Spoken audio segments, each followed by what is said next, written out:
Hello दोस्तों, कैसे हैं आप सब। आज हम बात करेंगे ऐसी कंपनी के बारे में जिसने शुरू करी मसाले बनाने से, लेकिन आज भारत की top two wheeler manufacture company है, जिसके संस्थापक ने आज़ादी की लड़ाई में गांधी जी के साथ कंधे से कंधा मिलाकर चले। ये कोई और कंपनी नहीं, हमारी बजाज ऑटो है, जिसकी बाइक आपको ज़्यादातर घरों में देखने को मिल जाएगी।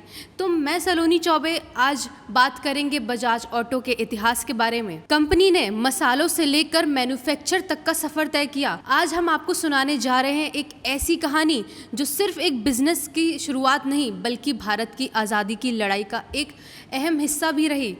हम बात कर रहे हैं बजाज ट्रेडिंग लिमिटेड और इसके संस्थापक जमनालाल बजाज की, जिन्हें प्यार से लोग बच्चा राज भी कहते थे।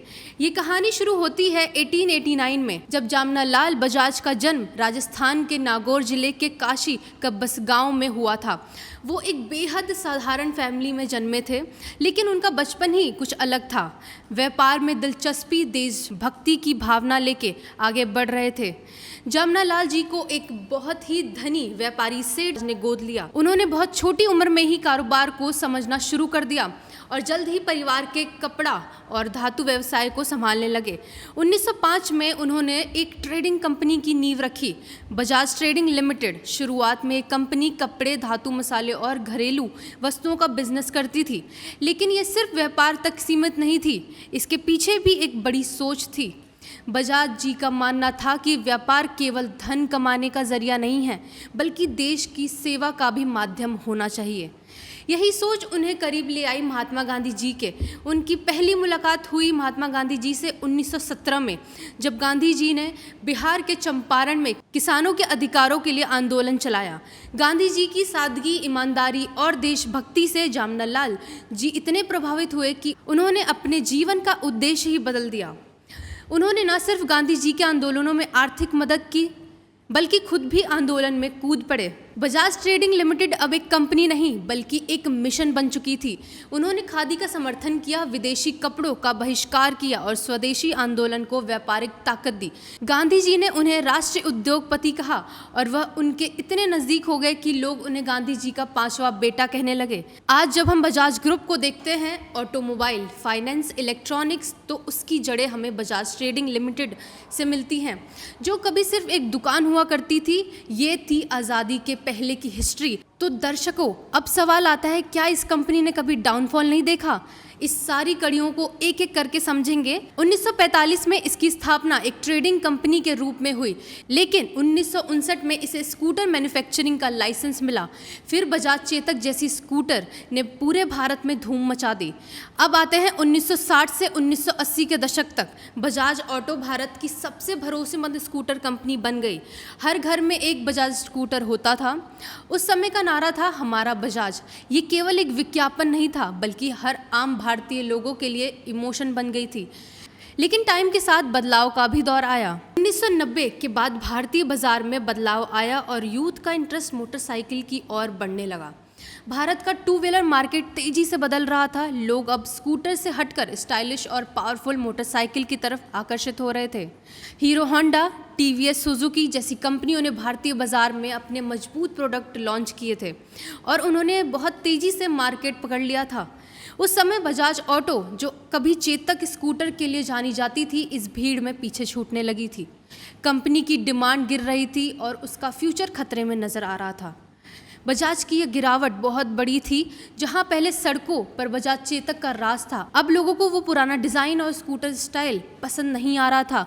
नई पीढ़ी को चाहिए थी ऐसी बाइक जो अच्छी माइलेज दे, स्टाइलिश हो और उनके स्ट्रॉन्ग कॉन्फिडेंस को दर्शाए। कंपनी को लेकर हर कोई इसी सोच में था कि अब अगला कदम क्या होगा।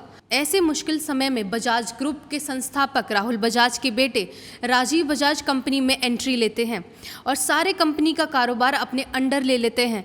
राजीव बजाज ने एक नई सोच के साथ काम शुरू किया। उन्होंने महसूस किया कि बजाज को बचाने के लिए किसी आम बाइक की नहीं, बल्कि एक आइकॉनिक बाइक की ज़रूरत है। उन्होंने सबसे पहले ये फैसला लिया कि बजाज अब किसी विदेशी कंपनी से टेक्निकल चीज़ें नहीं खरीदेगा, बल्कि खुद की रिसर्च और डेवलपमेंट टीम बनाएगा।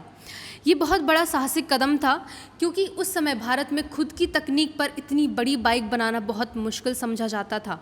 इस सोच के साथ बजाज ने एक भारतीय इंजीनियरों की टीम बनाई और उन्हें पूरी फ्रीडम दी गई कि वो यूथ के लिए एक पावरफुल मोटरसाइकिल डिज़ाइन करें। कई महीनों की मेहनत के बाद साल 2001 में भारत की मार्केट में पहली बार बजाज पल्सर 150 सीसी और 180 सीसी वेरिएंट लॉन्च किए गए।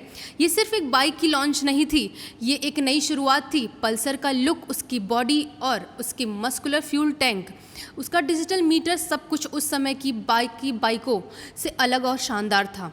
बजाज पल्सर के साथ ही कंपनी ने एक दमदार टैगलाइन भी दी थी, डेफिनेटली मेल, जो सीधे यूथ के दिलों को छू गई। पल्सर सिर्फ स्पीड नहीं दे रही थी, वो एक स्टेटमेंट बन गई थी।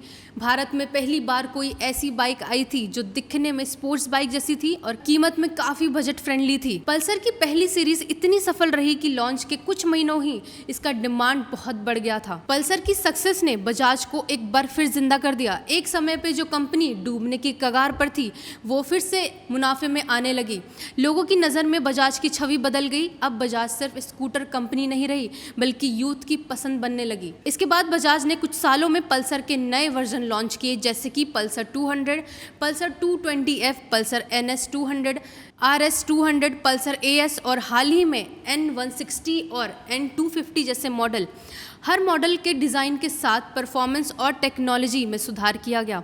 बजाज पल्सर ने कंपनी को सिर्फ भारत में ही नहीं बल्कि दुनिया भर में पहचान दिलाई। बजाज ने पल्सर को 70 से ज़्यादा देशों में एक्सपोर्ट करने का शुरू किया और ये बाइक उन देशों की यूथ की पहली पसंद बन गई।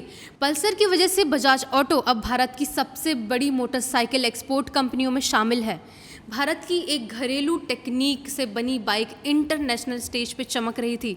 पल्सर की सफलता ने बजाज को इतना कॉन्फिडेंस दिया कि कंपनी खुद एक मोटरसाइकिल स्पेशलिस्ट कंपनी घोषित कर दी गई।